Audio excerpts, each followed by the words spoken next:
going on, everybody? This is Rick Del Santo. You're listening to the Pro Wrestling Wire podcast. I have a very special guest today.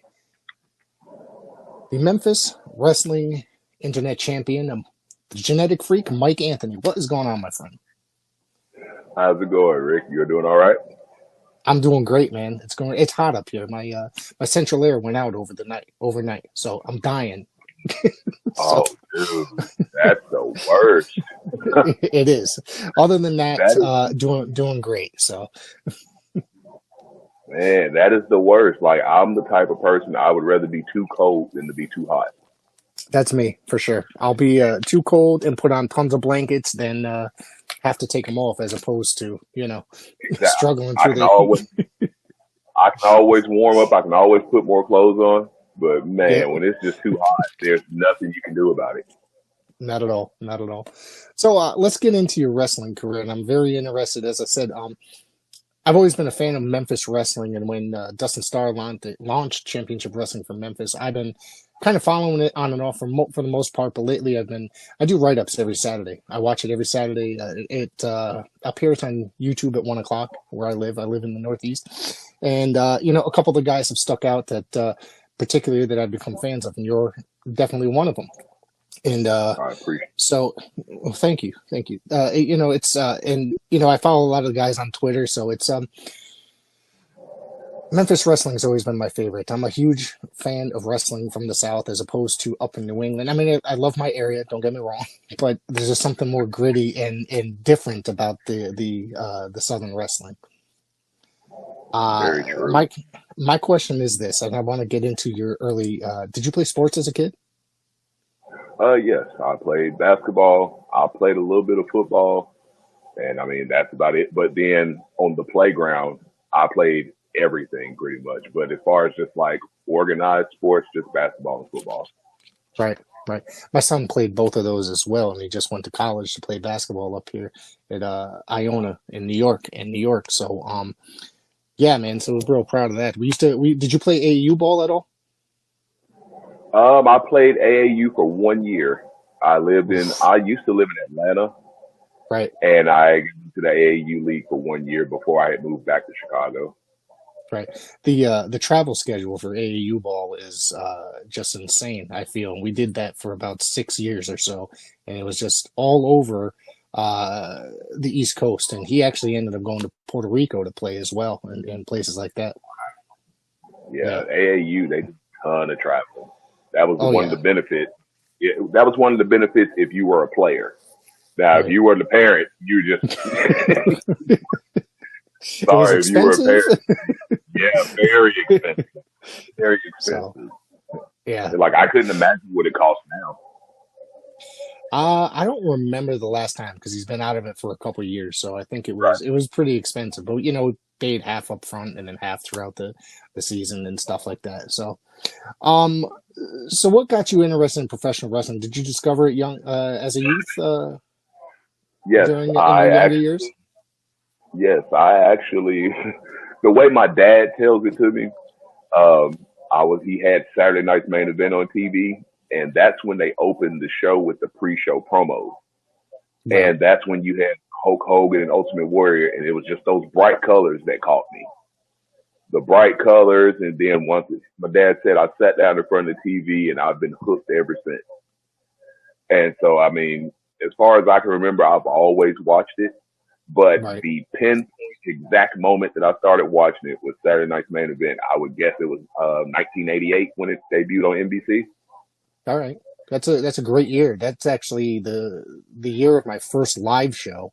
And then I had been watching on TV for a couple of years, but 1988, and I've told the story many times, I went to my first live show and instantly became obsessed from the energy of the live show. I went to it, and it was one of those WWF Superstars TV tapings here in Connecticut, and it was like very long. So there was a lot of squash matches and stuff. So yeah. Who stood out to you at that age? Well, the bright yellow of Hulk Hogan. Yep. Right. And then Ultimate Warrior with the different colors of face paint. And then he had the tassels. Then he just had the bright colors. And that was one thing that really stood out to me was just the color of the attire.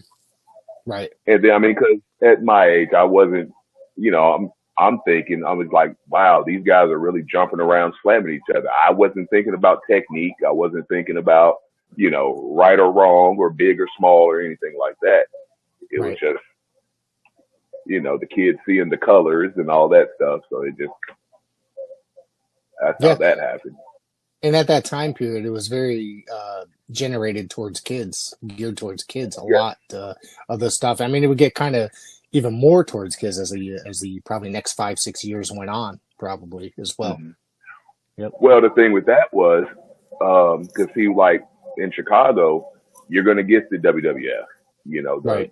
that was major promotion up that way because, I mean, like unless you had cable, like, but as far Mm-hmm. as just standard regular channels, I was able to get WWF at that time. NBC was actually a local channel Oh, okay. in Chicago. Right. So Did you have any exposure as to like anything else at all? Like say the AWA, NWA, and World Class? I know that was on a lot too. I remember in third grade, we would get out of school at 3:15 and I would race to my babysitter's house. And I remember watching, I think it was GWF on ESPN. Yep. Yep. I would catch like the last 15 minutes of it, or just the last few minutes of it every day. Right. And then that's when I learned about John Tatum and Rod Price, and you had Booker T and Stevie Ray before they became Harlem Heat. Right. And Yeah. I think X-Pac was the Lightning Kid. Yep. And so you had a lot of those guys. Sorry ahead. about that. No, him Oh, and you're Jerry good. Lynn were putting on bangers right there at the on Global. And I watched a bungee cord match. That was the first thing I ever saw. Chaz and Rod Price or I think it was Rod Price or either John Tatum, but they were in a bungee cord match. Yep. And I do remember that. I don't remember specific details, but I do remember that. I interviewed former announcer Craig Johnson. I'm not sure if you remember him at all from Global.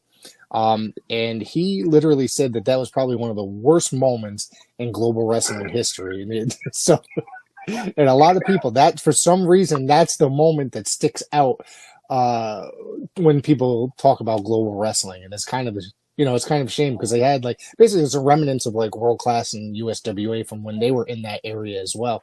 And and there was but for some reason, when Global was putting on a lot of really good stuff, they had a lot of leftover territory guys, like you said, John Tatum, Rod Price, Gary Young was still coming through there, and it was just I just don't think that there was enough push, and I guess there was a lot of investors that didn't come through, so they ended up just failing ultimately because of a lot of that kind of stuff. Right. Yeah. Right. I can see that. Yeah. So what ended up making you decide to get into the world of professional wrestling? Again, how did you? I saw that you were. I'm sorry. I thought that you were trained by Rodney Mack as well. Yes, Rodney Mack and Jazz, both. Yep. And that was something I always wanted to do. I always wanted to be. I thought being a wrestler was just a normal 8 to 5, 9 to 5 job. I thought you just put your app in, go for an interview, and then you just bam. I had no clue about the independents for the longest time. I thought you just get up and go. But I've always wanted to do it. And my ex-wife, she was in the military, and we had got stationed. I had moved to Mississippi in 2000. And my wife and I, we got married. So this was about 2007 when we were on our way out.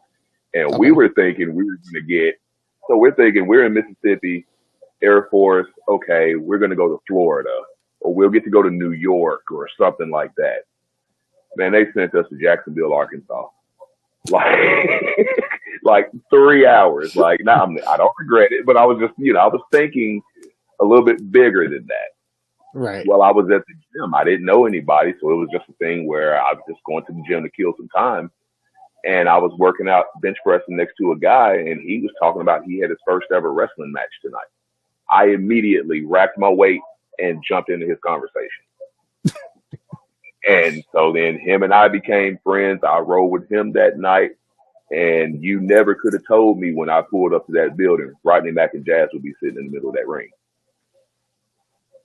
Really. And we just took off. Yeah, we just took off from there. It was just, and I haven't looked back since That's 2007. awesome. As far as, Was it called the Dog Pound Championship Wrestling at the time, or Dojo at the time? Was it still called that? Dog Pound Dojo.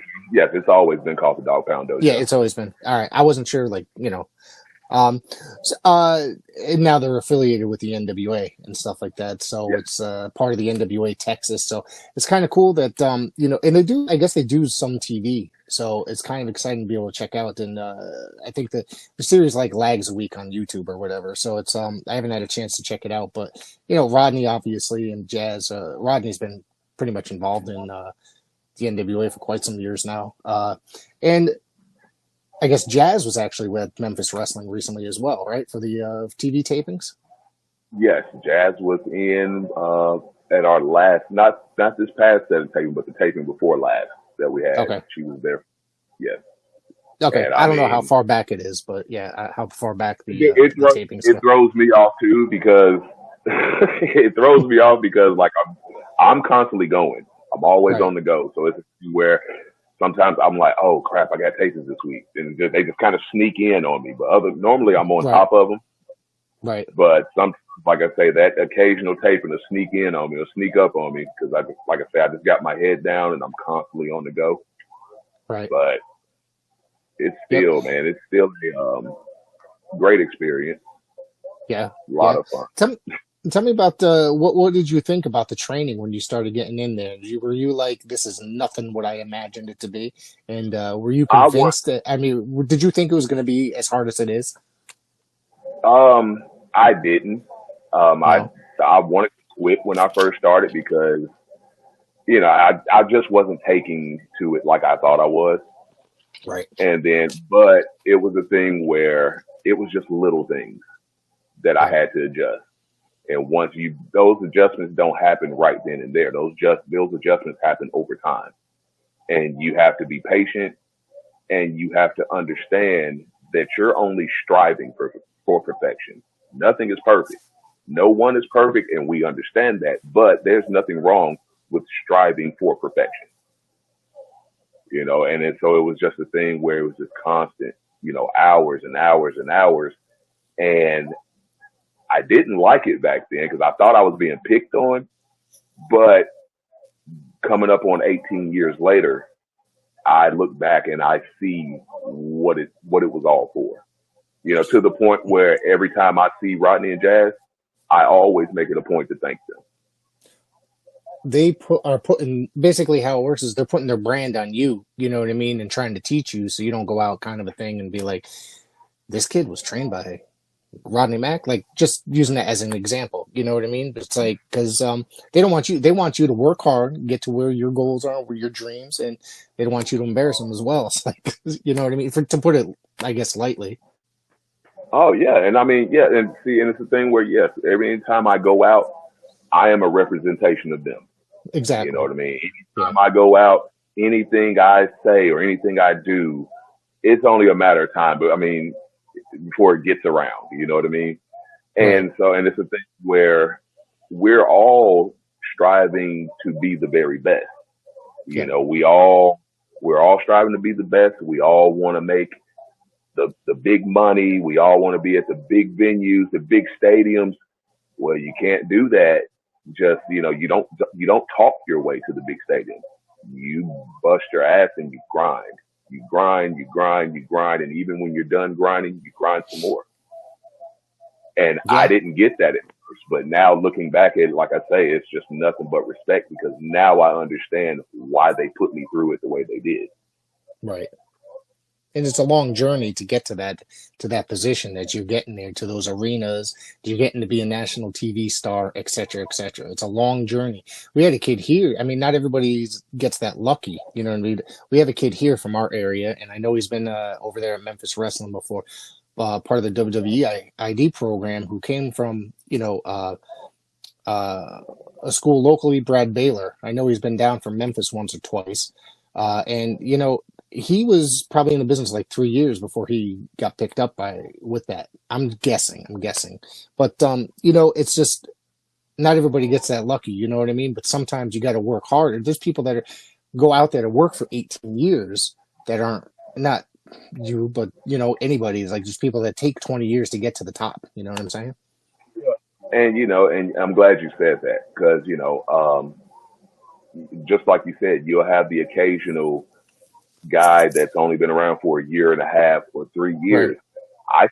I still wouldn't call it really lucky. I mean, I would definitely say right place, right time, or but he's also bringing something to the table. He's also putting in that effort. He's also, he's just not there because his family name is such and such, or he paid his way. You know what I mean? He got in there and he learned. You know what I mean? Yeah. I would say the same.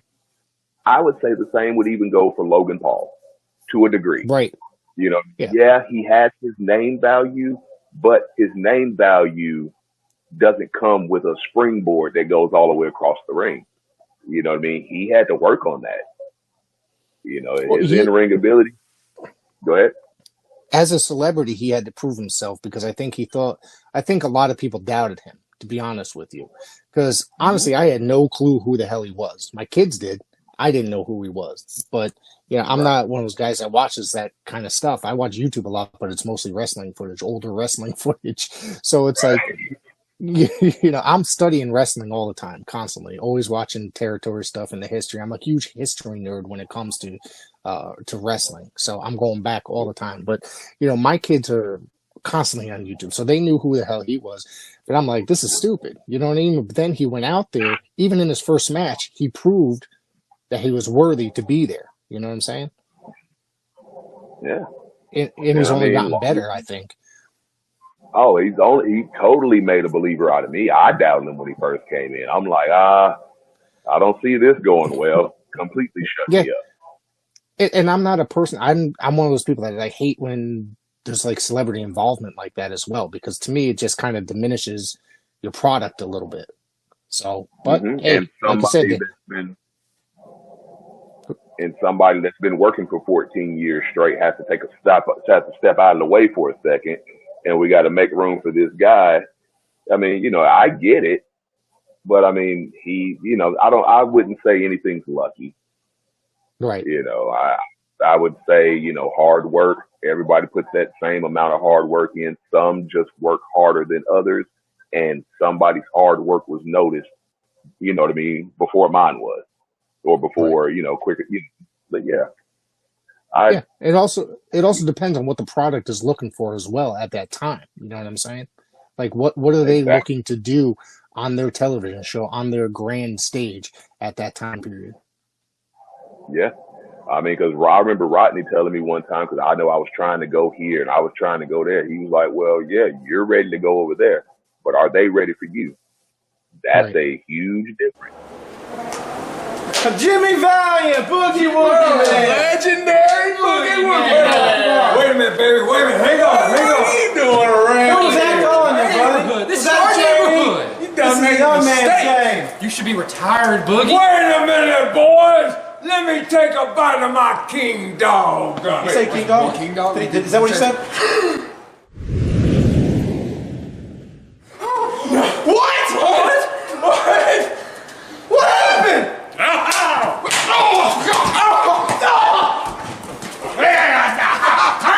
Come on, boy.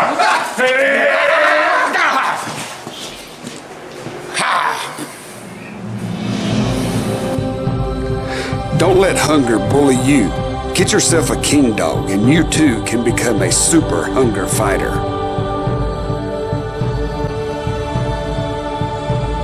Secondhand Heroes and Home for Wayward Villains is a comic book shop and gaming store that also features Magic the Gathering and D&D. Located at 18184 Leesville Road in Evington, Virginia, Secondhand Heroes is your one-stop shop for you to get your nerd on. Open 7 days a week at 11 a.m. They don't close until the dice stop rolling. They buy, sell, trade, barter, and haggle, specializing in collectible toys, both vintage and modern, comics, Magic the Gathering, video games, console, and arcade cabinets to play, all set to free play. Host your game night with us. Monday night D&D video game competitions, and so much more. Something for the collector and gamer in us all. Call 434-317-0121 or shoot us an email with any questions to secondhandheroesva@gmail.com. Note, secondhandheroesva@gmail.com. That's 2ND, handheroesva@gmail.com. Come game with us. Yeah. Tell me about, now you teamed up with Action Jackson in your earlier days. I'm kind of a little bit familiar with him and as a tag team. And I think didn't you guys go to SWE for a while too? Yes. We tag. We presently still tag. You still tag? Okay. Yes, as we speak. I've been tagging with him now for 15 years. Oh wow! Wow. Yeah, 15 long years. But yeah, we actually trained together. Okay. When I was coming into the dojo, he was finishing up per se, and when I showed up, he was getting ready to have his first match. So I would say Action is probably about 6 months to a year ahead of me as far as years in or time in. But yeah, we trained together, man. We traveled together. We've got hired together and got fired together. So we got just tell the truth, man. But yeah, we've kind of been through it all together. But then congratulations on being a tag team for as long as you are. So that's kind of yep. Thank you. Then yeah, we did the run at SWE, but then when it shut down, they started a new company called TSW, which it's been around for it started right after SWE shut down. And it's mostly the same guys. It's mostly the same guys running it, correct? It was James Beard involved or what have you? Yes. Yes. Right. James Beard, Storm, Randy Klein, they're all involved. And then, so it was and they're also in NWA territory as well. Okay. Yes, they are. They just joined that recently, probably in the last couple months, I believe. Yep. Mm-hmm. And so it's a thing where I was talking to, I remember mentioning this to Jazza a couple months back, how 2025 has just really showed out to be one hell of a year for professional wrestling. Oh, God, yeah. From the companies merging and working together to you don't know who's going where, and it's an opportunity. It's a great opportunity because we have the internet at our disposal. It's so easy to put our product out there, so easy to be seen, and all it takes is one viral clip, and you're on your way. Right. We live in a crazy time for professional wrestling because there is the internet, as you expected, as you mentioned. But wrestling is probably the largest it's ever been as well, and you could find anything to your taste, to your preference at any given time. There's the streaming services like Triller and IWTV. There's Title Match, whatever else, High Spots Network. There's obviously Peacock and stuff like that if you like the more mainstream type stuff. But it's amazing how much wrestling is out there. It's like prior to COVID, it seemed like the independents were booming and everything shut down. And then it seemed that, it seemed like they were really getting huge at that time and exploding the independents. And it was just like, damn, this is a bad time for independent wrestling. And never, when the world started opening up again, never did I think that the independent wrestling or professional wrestling as a whole, but specifically independent wrestling, would be as large as it is. It's kind of amazing because people are just watching different stuff that if you go back 20, 30 years, they wouldn't just be like, I don't want to watch this. You know what I'm saying? But it's an amazing time for independent wrestling, and there's so much variety out there. I was gonna say, because there's something for everyone. You know, there's something. If you wanna cry, there's a match or there's a feud or an angle out there that'll make you cry. If you like to laugh, there's plenty of it. If you like technical, there's there. If you like hardcore, it's there. If you like, 300-pound guys, 300-pound bodybuilders just throwing each other and just putting each other through, there's that too. There's something for everyone. And if Right. you can't find what you're looking for, I don't think you're a real fan of professional wrestling. Yeah. I mean, I have a whole list. Sorry about that. What's that? No, I'm being serious. There's just, if Oh, yeah. you can't find something that you'd be interested, I don't think that person can really tell me that they're a diehard wrestling fan. I literally went through many different independent YouTube channels and I compiled a list of every independent channel on YouTube that has a weekly television show.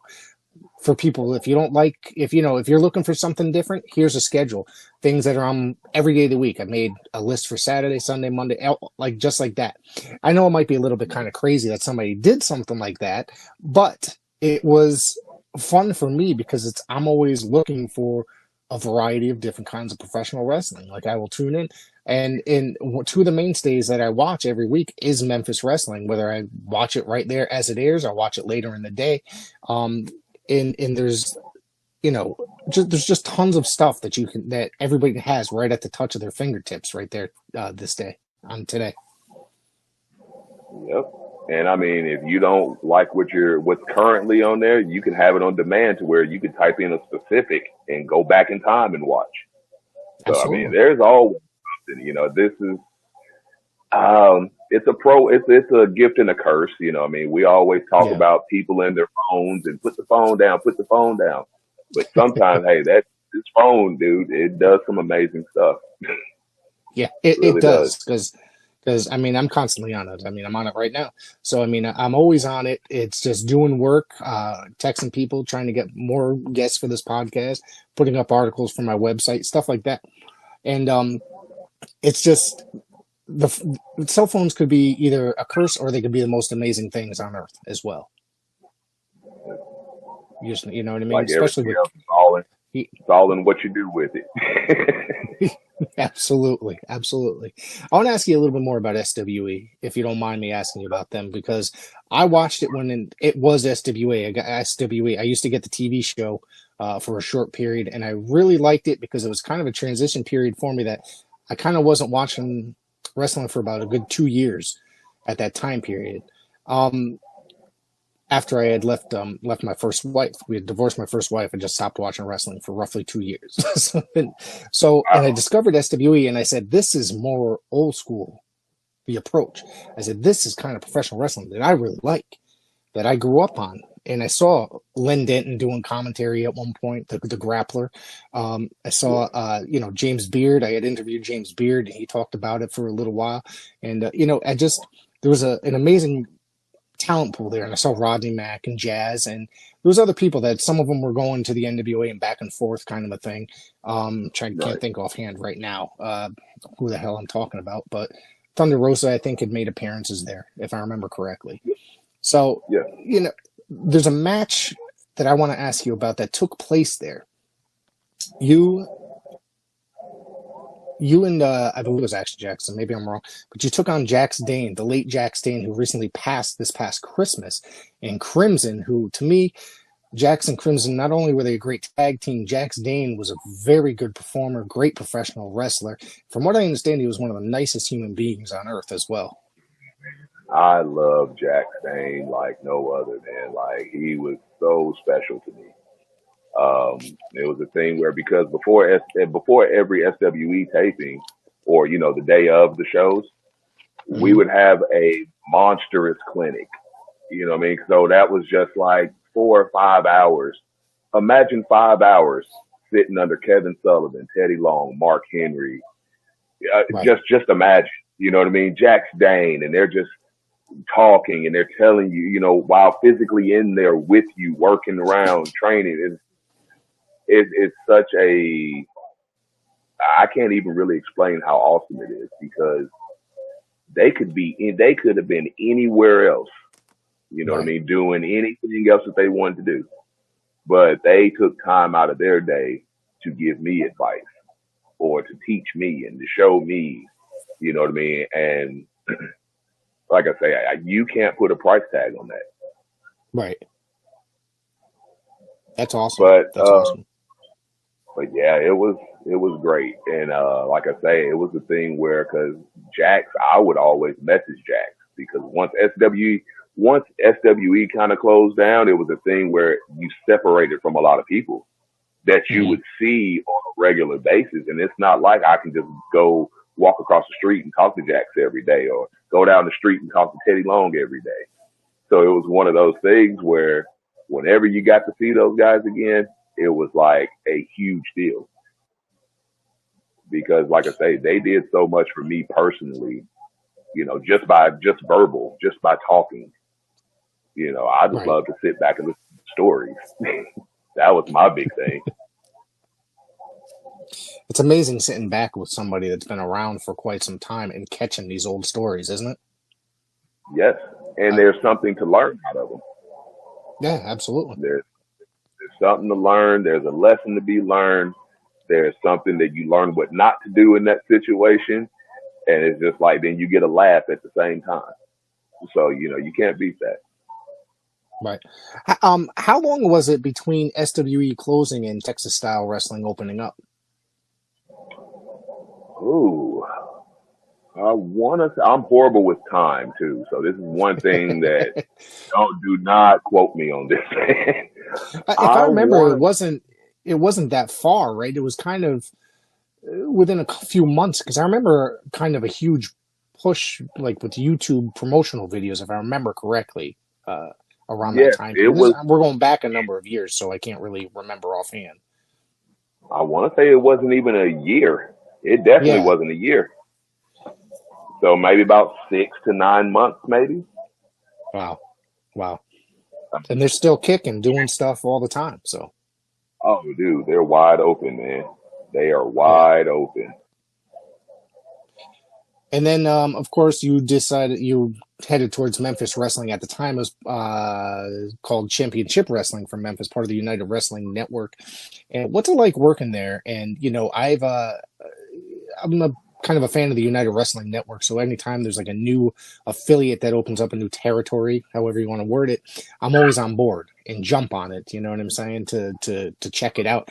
And so I at that time period, they were part of the United Wrestling Network, and I'm sitting there watching this, and I really enjoyed it. It took me a little while to get into, to be honest with you, because it was a little different.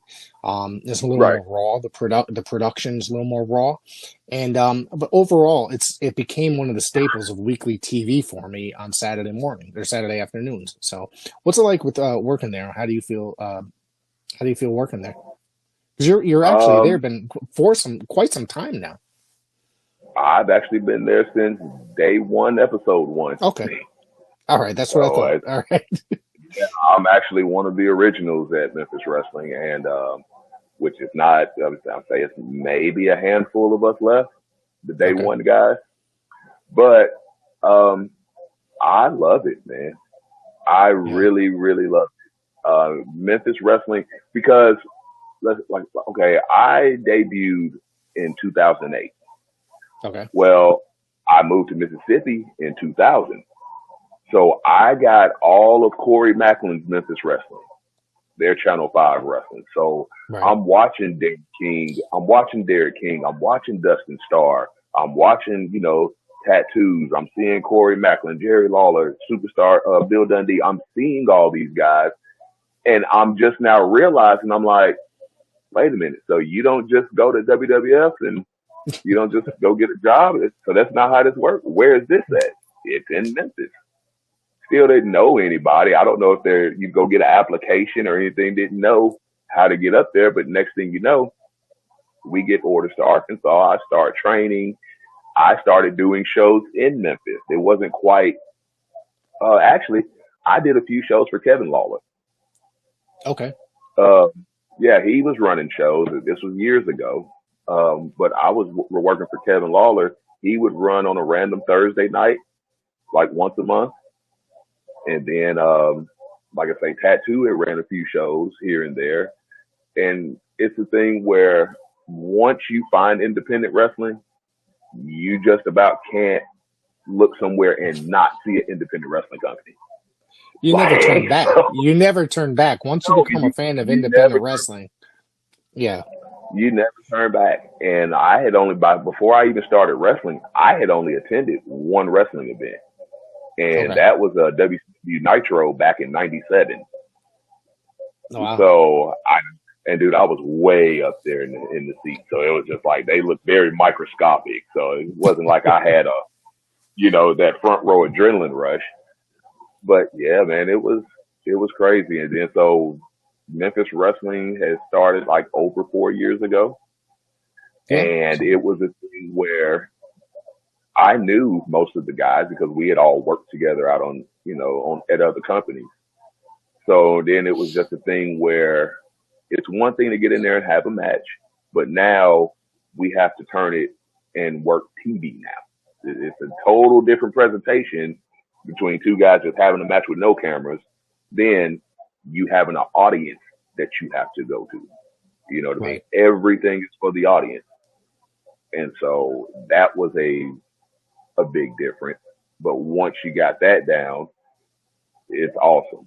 But like I say, it's just a thing where it's work. It's work.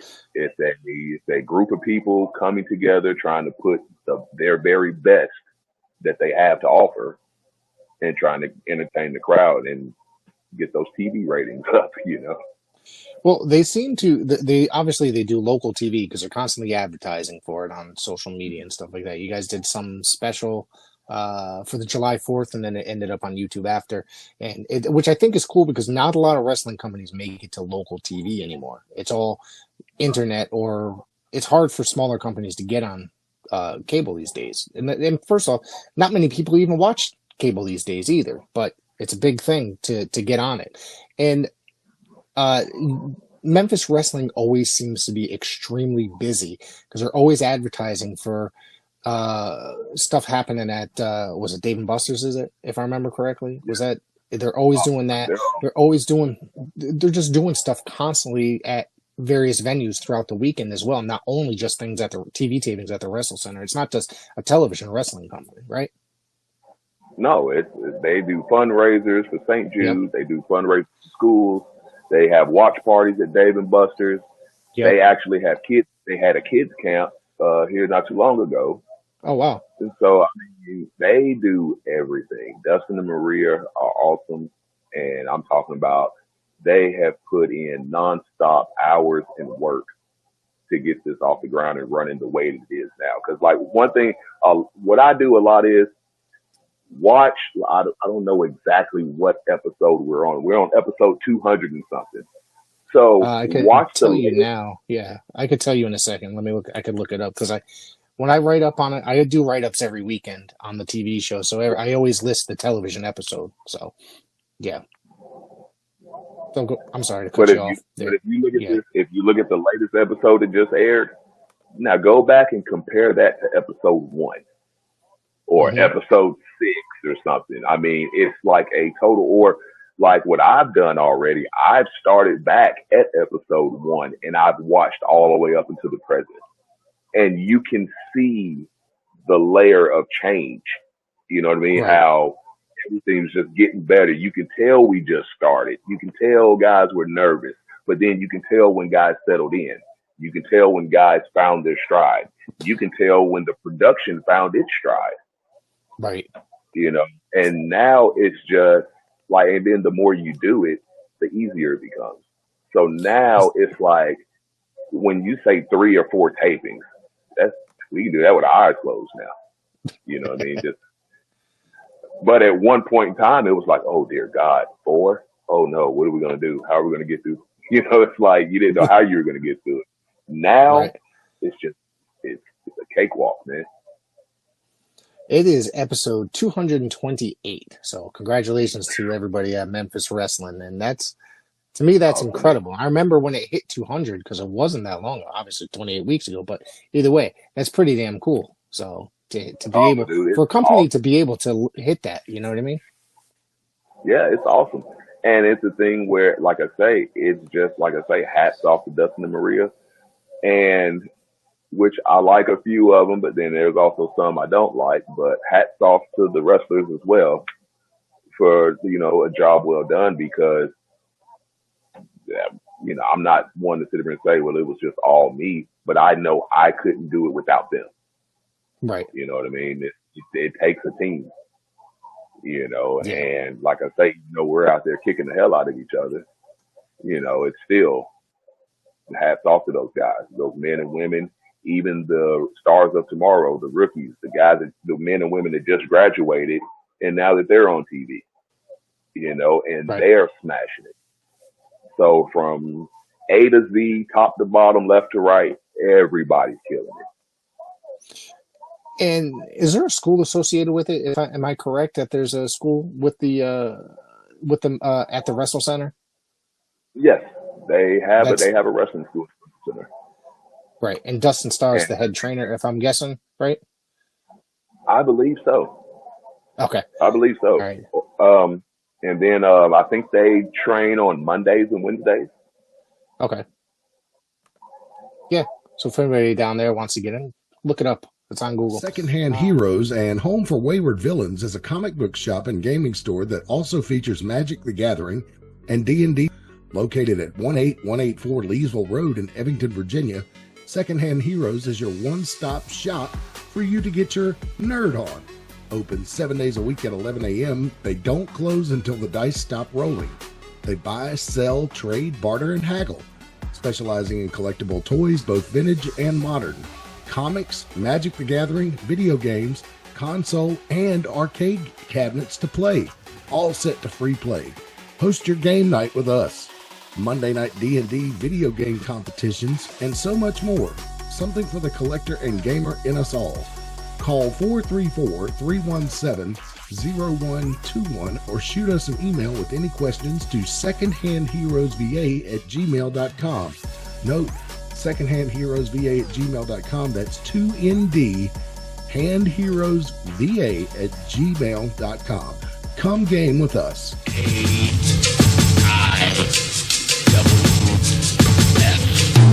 It's AIWF. Wanna see the best wrestling? Where to connect? The squared circle, the place you have to earn your respect. So get right with the program or you'll get left. AIWF across the US and all over the globe. We are live and direct. So tune and see who wins and lose stuff for the Lord. This match just got you over one. I should have done that beforehand. I have two more questions for you. So you took part in the Cobra Cup tournament, obviously, part from named after Memphis wrestling legend King Cobra. He's been around, and he's been a pretty big part of being involved in the Memphis wrestling currently. And he appears on TV on quite often, right? Correct? Yes, sir. Yeah. He's the commissioner. Yes. The commissioner, matchmaker. But Yeah. he's the authority figure. So I try to stay on his good side, man. Just keep my head I down. don't know about that. Keep my head down. I think that Memphis wrestling utilizes some Memphis wrestling legends really well. Because I'm going to tell you, a couple weeks back I was watching Reggie B. Fine came out, and I kind of popped a little bit watching it because I remember him very well from watching old Memphis wrestling. And you brought up Corey Macklin's era of wrestling where he owned the territory, or he was booking the territory for a while, and he had his TV, Yes, Corey Macklin's Memphis Wrestling. I have a bunch of tapes of those episodes that somebody made for me, because I remember at the time it happening, and I don't get that channel up here, but I was very excited because it was really cool, and I think it's a very underrated time for Memphis wrestling because things had really changed, shifted gears in professional wrestling, and Corey was trying to keep it alive during that era. Right. Yeah. Yes, sir. Yep.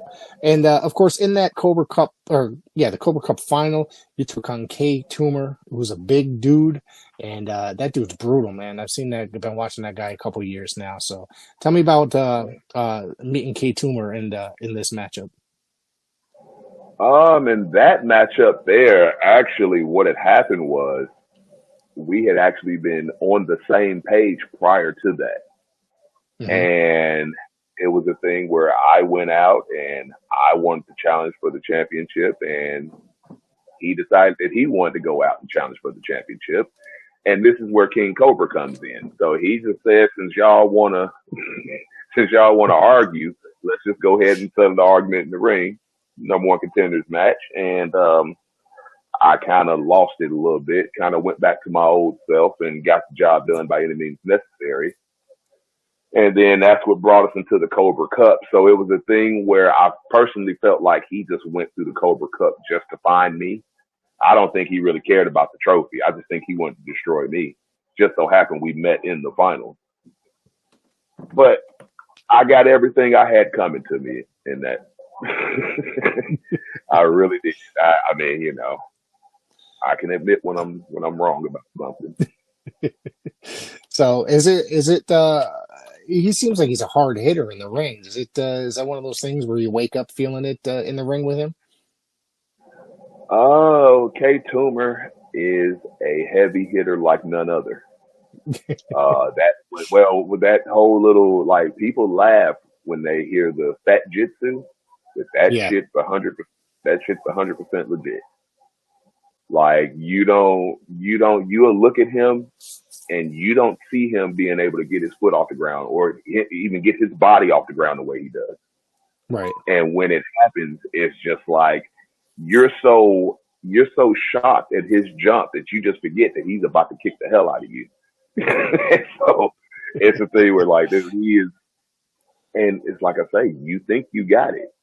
You look at him and you judge the book by the cover. Oh, he's big and he's slow and that boy is fast.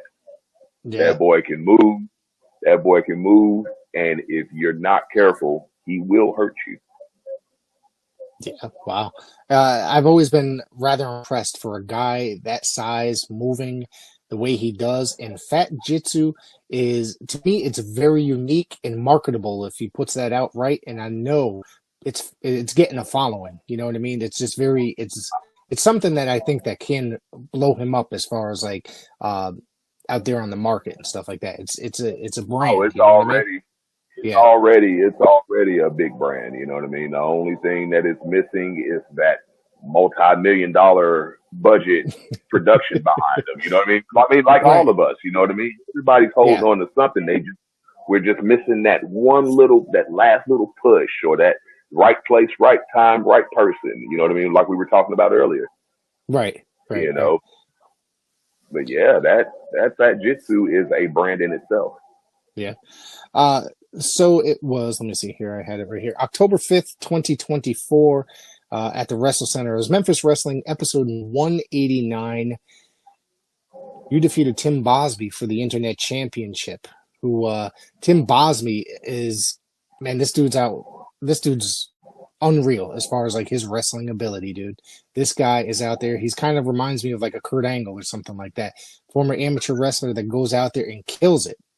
You know what I mean? And just, he can out wrestle just about anybody, but you were able to outshine him on this day and capture his championship. I wouldn't even say outshine. I would just say outlast. That's okay. All I was able to do, outlast. I was just thinking about this a couple weeks ago. It's crazy you said that, because I was watching him, especially ever since he's got this Cobra Cup. Yeah. I think he's just become more dangerous since getting that Cobra Cup.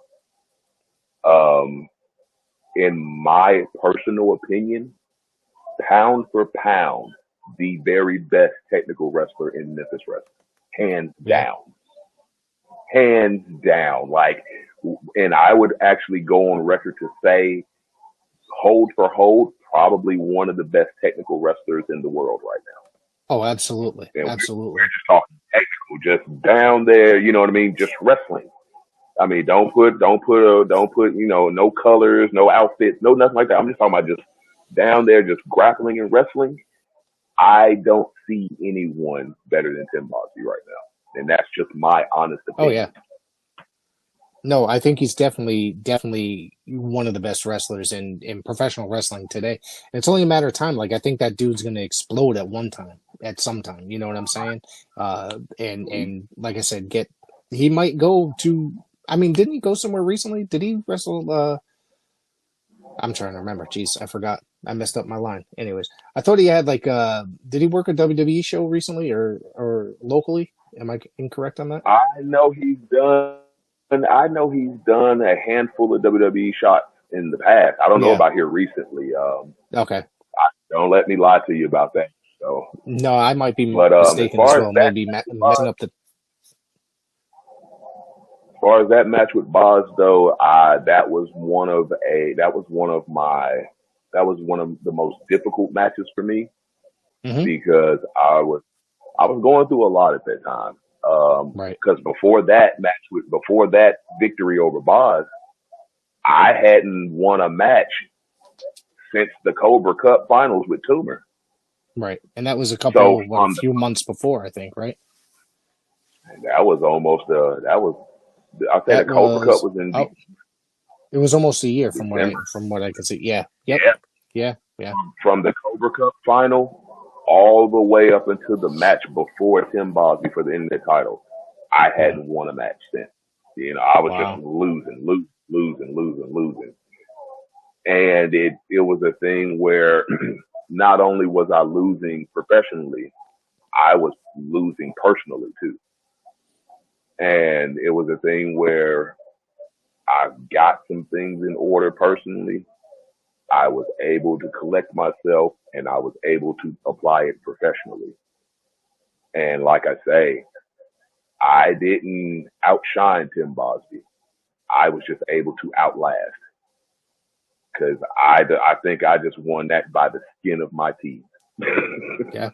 I remember that match pretty well. I mean, I did see it, but it's like, it was almost a year ago, really. But yeah, I remember it being a really intense matchup too. And the crowd was hot during that match, absolutely on fire throughout that whole thing. Yeah. And that's one thing, dude. That's another thing I got to talk about when it comes to Memphis wrestling. Those fans are some of the rowdiest fans you will ever see. Like, and I'm talking about faithful. Like, before doors are open, they are lined up out there.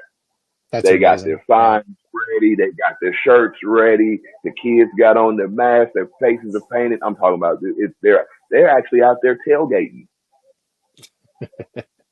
Like, they are actually out there tailgating. They got the grill out there. They're just having a big party. And like, those fans are everything. You know what I mean? I just couldn't. At one point in time, I wasn't really big on. I'm not big on people now. You know what I mean? I really stay to myself. But it's those things where I have those moments where I just sit back and in my little quiet time, I'll sit back and I'll just analyze everything and just see why this, or maybe I could do this or that. And it's like, those fans, if it wasn't for those fans, nothing would be possible. Right. Nothing would be possible because you have to have a strong support system. And those same fans, they even bring in new fans, and those new fans become regulars. And it just starts to, that's how you start.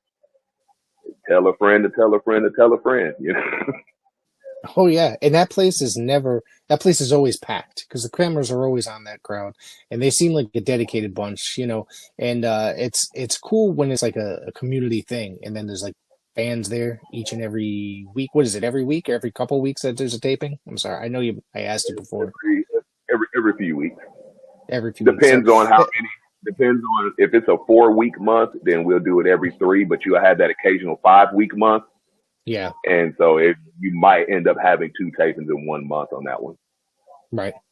It's amazing to see dedicated fans, and people love that. And it always seems like in Memphis and in Texas back in the day, it always seemed like it was something that those fans like really lured to on whatever. Back then it was like weekly, really, but you know what I mean? It's just kind of amazing to have fans that are so dedicated to your product. And I do see that in Memphis wrestling. I love it, man. I love it to the point where those people, the fans, actually make me smile a little bit now. It's so weird because I never thought, but I'm like, wow. I talk to the fans. I fist bump the fans, and I'm like, I just never thought me and these people would be on the same page. But you'd be surprised. Never say never. Right. I want to say, is there a place where people can find your merchandise? Do you have merchandise first? That's one thing. That's very important. I have, like I say, See, that's the thing. See, when it comes between me and Action is the merch guy. Okay. Action is the guy that can sell salt to a slug. I'm just the guy. I just stand there and I'm just looking. If you talk to me, I'll talk back. But it's just I'm not a good approacher. But I do have merch. I have shirts, headbands, wristbands, and then I have 8x10. I don't have a online store. I normally just keep all my merch with me, but but yeah, I have it. It's just me getting out there and selling it. The issue. Yeah, no, some people it comes, natural too, and I'm terrible at selling merch as well. So, so people can find you on X. That seems to be the only social media that you have, correct? For your wrestling? I have Facebook, I have Instagram, but I've been like on a social media, I guess, cleanse here lately. No. But on my X, Mike Anthony 411, Instagram Mike Anthony 411, and then on Facebook Mike Anthony. Okay, great, thank you. And obviously we've connected through Twitter, but I'm going to follow you on Instagram now. I didn't know that you were on there. I use Instagram the most, so I want everybody to go follow Mike. Because Mike, is there anything else you want to throw out there before we head out? Oh man, thank you everybody for everything that you do to support professional wrestling as a whole, not just me, but the business as a whole. I can tell you now that all these men and women, whether I know them or not, they put their bodies, they put their lives on the line, not just for their own entertainment or their own, for their own, because it takes a special individual to do this. Nobody just climbs up on something and just dives off head first. It's just, we have to get some kind of, I guess we seek some type of adrenaline or whatever, but we do this for the entertainment of the fans, and it's a competitive sport. But like I say, I wouldn't trade anything I've done. I'm thankful, grateful. And like I say, I'm grateful for all the fans, because even after all this time, I realize that importance. I realize what it takes. I realize what they go through. You know what I mean? Because it takes a lot to be a wrestling fan. Yeah. It takes a lot to be a wrestling fan, just as much as it takes a lot for us to be wrestlers. And so, like I say, I'm just grateful to be a part of the business. And this is the greatest business, the greatest sport ever, in my opinion. Just because the things that we do in professional wrestling, you couldn't do that at a football game or a basketball game, or, some movies, you couldn't even do that. You know what I mean? So it's just, and there's something for everyone. We're not just targeting a certain audience or a certain age. There's something for everyone. Bring the whole family. Absolutely. Mike, I want to say thank you for joining me today, and I hope to have you back sometime. Oh, dude, you're very welcome. I greatly appreciate you having me, and I'm up for it, man. Let's do it again.